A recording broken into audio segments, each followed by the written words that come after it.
కమ్మనైన భాషలో జాలువారినట్టుగా రాసే పద్యాలు మన పూర్వ కవులు రాసినారు, ప్రస్తుత కవులు కూడా రాసినారు. అద్భుతంగా రాసినారు. బమ్మెర పోతన మనం ఎంతో గొప్పగా కీర్తించుకునేటువంటి బమ్మెర పోతన గారు అద్భుతమైనటువంటి భాగవతాన్ని మనకు అందించినారు.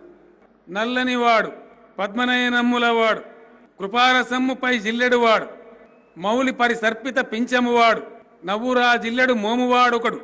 చాలా సులభం లేదు, సంస్కృతం లేదు, శాంతి లేదు, పెద్ద గొట్టుగా లేదు. ఆయన రాసిన ఇంకో పద్యంలో చిన్న చిన్న పదాలలో, అతి చిన్న పదాలలో అందుగలడు ఇందువు లేడని సందేహము వలదు, చక్రి సర్వోపగతుండి ఎందెందు వెతికి చూచిన అందందే కలడు దానవాగ్రని వింటే అంటాడు. సరళమైనటువంటి, కమ్మనైనటువంటి, అందమైనటువంటి అచ్చ తెనుగు మాట, చాలా సులభంగా అర్థమయ్యే మాట.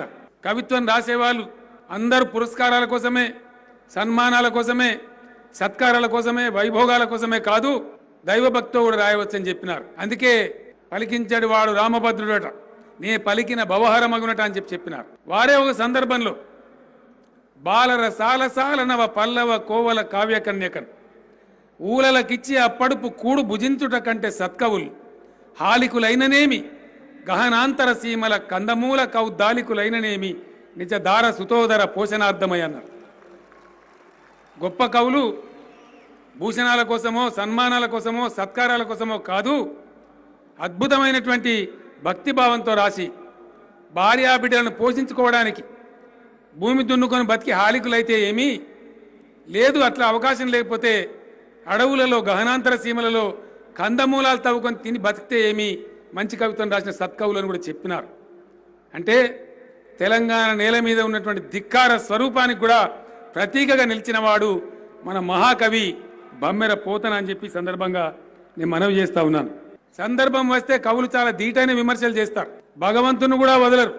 పాల సంద్రములోన పవ్వలించడు వాడు, పరుల ఇండ్ల పాలు కోరనేల, ఎదుటివారి సొమ్ము ఎల్లవారికి తీపి, విశ్వదాభిరామ వినురవేమాన్. భగవంతుని కూడా వదిలిపెట్టలే. అప్పనంగా వచ్చే ఎదుటివారి సొమ్మును ఎట్లా కోరితే సమాజం అనేటువంటి దాన్ని చిన్న మాటలో, ఎంత చక్కటి తెలుగులో చాలా చక్కగా చాలా విషయాలు చెప్పినారు, జీవిత సారాలు చెప్పినారు. ధనం వస్తుంది, కొంతమందికి ఆ ప్రాప్తం కలుగుతుంది. ధనం వచ్చినంత మాత్రాన గర్వపడవద్దు, దాంతో అహంకారం రావద్దని చెప్పేటువంటి మాట. సిరితా వచ్చిన వచ్చును సలలితముగా నారికేల సలిలము బంగిన్, సిరితా పోయిన పోవును కరిమింగిన వెలగ పండు కరణిన్ సుమతి అన్నారు. ఎంత గొప్ప మాట అండి, ఎంత చక్కటి మాటలో చెప్పినారు. అక్కరకు రాని చుట్టము మొక్కిన వరం ఈని వేలుపు, మోహరమున తానెక్కిన పారని గుర్రము గ్రక్కున విడవంగవలై సుమతి అని చెప్పినారు. ఎంత గొప్ప మాట అండి. అనగననగరాగ మత్స్య ఇల్లుచునుండు, తినగ తినగవేము తీయనుండు, సాధనమున పనులు సమకూరు ధరలోన, విశ్వదాభిరామ వినురవేమాన్. అట్లా గొప్పగా అద్భుతమైనటువంటి పద్యాలు మనకు చెప్పినారు. ఏ విధంగా కార్యాన్ని సాధించాలా, ఒక కార్య సాధకుని లక్షణం ఎట్లా ఉండాలా అని చాలా గొప్పగా చెప్పినారు. తెలంగాణ ఉద్యమ సందర్భంలో చాలా వేదికల మీద ఈ మాట నేను చెప్పేవాడిని.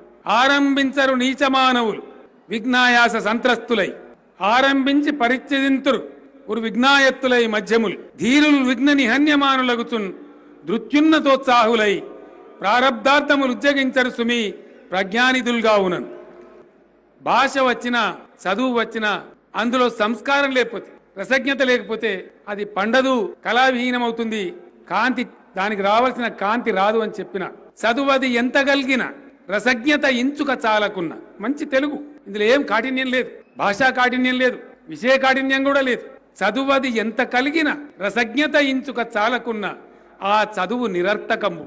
గుణ సంయుతులెవ్వరు మెచ్చరెచ్చటన్, పదునుగా మంచి కూర నల పాకము చేసిన నైన గాని, అందు ఇం పొదవేడు ఉప్పు లేక రుచి పుట్టగా నేర్చున్నట్టయ్యా భాస్కర అన్నాడు భాస్కర సుమతి శతకారు. ఇట్లా ఎంతో శతక సాహిత్యాలలో అద్భుతమైనటువంటి పద్యాలను, అద్భుతమైనటువంటి విషయాలను మనకు అందించినారు. నేటి సమాజంలో కూడా, ఈనాటి సమాజంలో మన గోరేటి వెంకన్న చక్కటి తెలుగులో, తెలంగాణ యాసలో గల్లీ చిన్నది, గోరేటి వెంకన్న అద్భుతమైనటువంటి వాగ్గేయకారుడు, కవి. సహజంగా జాలువార్త ఆయన మాట. గల్లీ చిన్నది గరీబోళ్ళ కథ పెద్దది.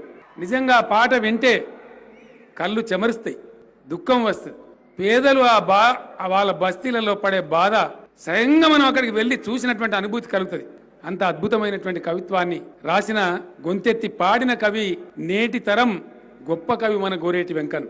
జయ జయ హే తెలంగాణ జననీ జయకేతనం. అద్భుతమైనటువంటి సాహిత్యంలో మనకు అందించిన వాడు మన అందెశ్రీ. మళ్ళీ గోరేటి వెంకన్న సంత మా ఊరి సంత. అసలు సంతకు మనం వెళ్ళి వచ్చిన అనుభూతి కలుగుతుంది. గ్రామాలలో జరిగే సంత ఎట్లా జరుగుతుందనే అనుభూతి మనకు కలుగుతుంది. మన జయరాజు వానమ్మ వానమ్మ ఒకసారన్నా వచ్చిపోవమ్మా అని చెప్పి రాసిన పాట తెలంగాణ నలుగు చెరుగుల మారు మోగింది. వాన కోసం తెలంగాణ రైతులు పడే బాధ అద్భుతంగా వర్ణించిన మన జయరాజు కూడా మన తెలంగాణ కవి బిడ్డ.